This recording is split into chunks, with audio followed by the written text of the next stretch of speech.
मेरा ऐसा सोचना होता है कि इसे बाय मिस्टेक पुरुष बना दिया गया है। इसमें मुझे संपूर्णतः स्त्री नजर आती है।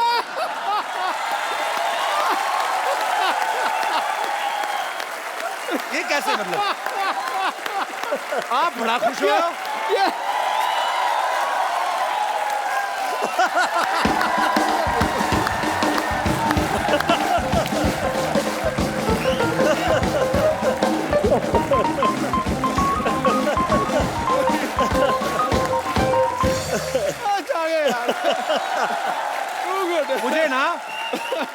मुझे कभी कभी ऐसे लगता है मैं आपके खिलाफ इलेक्शन में खड़ा हूं। आप इतना, आपको कैसे लगा सर ये बात?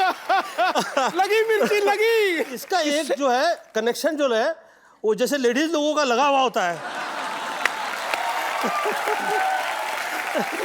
पर इतनी खुशी मैंने आपके चेहरे पे नहीं देखी। इतनी अच्छी अच्छी देशभक्ति की बातें मुझे स्त्री बोल दिया तो खड़ा। सर ये पूरी फिल्म आपने लिखी है ना खुद? हाँ जी। मतलब आपने खुद लिखी है, क्यों आप राइटिंग की ज्यादा फीस लेते हैं कि जहां आप जो करना चाह रहे थे वो राइटर समझ नहीं पा रहा था? बहुत सी ऐसी चीजें हैं। राइटर्स ने जिस वक्त आपके लिए एक तय कर दिया, उन्होंने हम गोविंदा को कॉमेडी में देखना चाहते हैं। अब यार तुम देखना चाहता है तो मैं क्या करूं यार। तो आप जो मैं कर रहा हूं आप उसमें साथ दीजिए। अब जो मैं कर रहा हूं आप उसकी फीस लेंगे, फाइन, नो प्रॉब्लम, लीजिए। और फिर आप वो चाह रहे हैं कि जो आप चाह रहे हैं वो मैं करूं, पैसे दे के अपना दिमाग खराब कराऊं। हाँ, अपना दिमाग करवा लूं। तो मैंने उसको बोलना मैं चाहता हूं तू लाल रंग की चड्डी पहने। हाँ वही बात हो गई मैं ना। तो चाहता हूँ हर आदमी पहने। सर मैं एक बात शेयर करना चाहता हूँ। मेरे पास एक राइटर है, मेरे कहता आपको फिल्म सुनाना चाहता हूँ। 3-4 महीने से मैसेज कर रहे थे, मैंने बुलाया उनको, मैं कहा आइए प्लीज। तो मैंने कहा हाँ जी क्या है? अभी क्या है ना सर कि आप जैसा टीवी पे करते हैं तो आप करते ही हैं, अब उसमें बने रहिए। अभी आपका वो सीरियस रूप आना चाहिए। मैं कहा क्यों? मतलब मैं ये अच्छा नहीं करता। कहते नहीं ये अच्छा करते हैं, आप अलग करो। मैं कहा नहीं मतलब क्यों? मैं कहा आप क्या करते हैं? कहता मैं सर 6 साल मैं पहले फलाना करता रहा, फिर इंजीनियरिंग की मैंने, उसके बाद मैं नेवी में चला गया, उसके बाद छोड़ा। मैं कहा हाउ ओल्ड यू आर? कहता 44। तो मैं कहा मुंबई आए कितनी देर हो गई? कहता 6 महीने। मैं कहा 44 साल के होके अब तुम्हें समझ में आया कि तुमको क्या करना है, और मैं 35 साल का हूं, मुझे सब कुछ पता मैं क्या कर रहा हूं। तो ज्ञान बांट रहा है। तो झट से आया, 2 मिनट में आपको ज्ञान बांट के चला गया।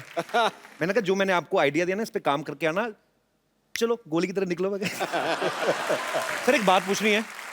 मैं मतलब मेरा बचपन में भी मतलब सवाल एक होता ना कि आप किसी को बहुत एडमायर करते हो, तो जब मुलाकात होती है तो फिर आपका दिल करता है वो बातें पूछे जो सवाल। जैसे बच्चन साहब हैं, हमारे लेजेंड हैं, लिविंग लेजेंड हैं हमारी इंडस्ट्री के, हर कोई उनके साथ काम करना चाहता है। आप जब उनके साथ बड़े मियाँ छोटे मियाँ कर रहे थे, आप इतने कंफर्टेबल कैसे थे? मतलब बड़े मियाँ छोटे मियाँ जिस वक्त कर रहे थे जी, उस वक्त लोगों के लिए मैं सुपरस्टार था। परंतु 1993 से या 94 से मेरे परिवार में डेथ की लाइन लग गई थी, और इतने दुख झेले थे मैंने कि जिस वक्त बड़े मियाँ छोटे मियाँ कर रहे थे और आदरणीय अमिताभ बच्चन जी मेरे यहाँ आए तो मैं हाथ जोड़ के खड़ा हो गया। मैं कहा आप सर इतने बड़े लीजेंड हैं, हम लोग आपके सामने खड़े रहते हैं तो हम लोग को ऐसा हाथ जोड़ के खड़े हो जाते हैं। मेरी इस वक्त फिजिकल वो हालत नहीं है कि मैं ये पिक्चरें बहुत ज़्यादा कर पाऊँ। तो कहे कि गोविंद मैं चाह रहा हूँ कि तुम ये पिक्चर करो। मैं कहा सर लेकिन मैं बहुत बदनाम हूँ कि मैं टाइम पे भी नहीं आता हूँ, और ये इसके लिए और बहुत सारे लोग मुझे और मेरा इसका फ़ायदा उठाते हैं कि मैं ये जो पत्रिकाएं वगैरह हैं, जो प्रेस है, इसे मैं कंट्रोल नहीं करता हूँ, तो मेरा बदनामी ना हो, कृपया मैं आपके हाथ जोड़ के विनती करता हूँ। और उस तरफ आप नहीं देखें तो मैं I would like to work with you, और मैं आपसे डिस्कस भी नहीं करूँगा। तो उस फिल्म का मैं सब्जेक्ट भी नहीं सुना, उस फिल्म के अंदर क्या क्या कास्टिंग थी वो भी मुझे नहीं पता। उस फिल्म में जिस वक्त सीन लिख दिए जाते थे मैं सेट पे आया करता था, मुझे पता लगता था ये सेट पे ये सीन है। मुझे आप रावण में जिस वक्त मैं छोटा सा रोल कर लिया तो मेरी पत्नी ने मुझसे कहा कि आपके लिए ये कहा जाता है कि आप जिसके साथ काम करते हैं उसके साथ उसे खा जाते हैं और आपके दिल में बहुत ऐसे पाप रहता है। तो मैं कहा यार ऐसा काम करो जिसमें मुझे सब्जेक्ट भी नहीं सुनूंगा, जो रोल दे दो मुझे, मैं काम कर लेता हूँ ना फाइन। तो मुझे कहा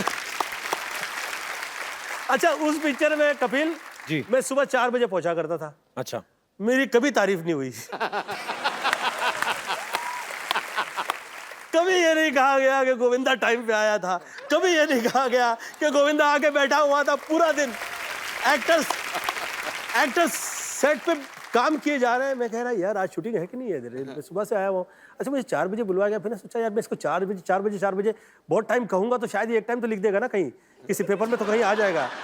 और भाई साहब अच्छाई की कदर नहीं है। Take a right decision, be a hero. हम लोग से तो कई गुना मुझे लगता है कि शाहरुख बहुत समझदार रहा है। ही टेक्स अ राइट डिसीजन। सबसे पहले उन्होंने प्यार अपने आप से किया एक्चुअली और बहुत ही पढ़ा लिखा है उसकी एज के लिए। मुझे लगता है कि हम जितने जो एक्टर्स हैं उसमें उसकी एज के लिए बहुत छोटी सी एज में उसे वो सब समझ में आया जो हम लोगों को Actually. तो मेरी मॉम कहा करती थी एक ज़माने में कि जिसका कोई नहीं उसका तो खुदा है यारो। तो जो बहुत से ऐसे बच्चे जिसे खुदा गोद लिया करता है वो बहुत कमाल होते हैं, बहुत कामयाब होते हैं, बहुत अच्छे होते हैं। तो आप आदरणीय अमिताभ बच्चन जी का सवाल पूछ रहे थे। सॉरी मैंने बहुत खींच लिया। सर अब मजा आ रहा है आपकी बातें सुन के। तो बच्चन साहब की बात हो रही थी ना, वो भी तो देखो, थोड़े लंबे हैं सर। तो बात तो खींचनी बनती है। I will love you Bachchan साहब। कोई लव यू तो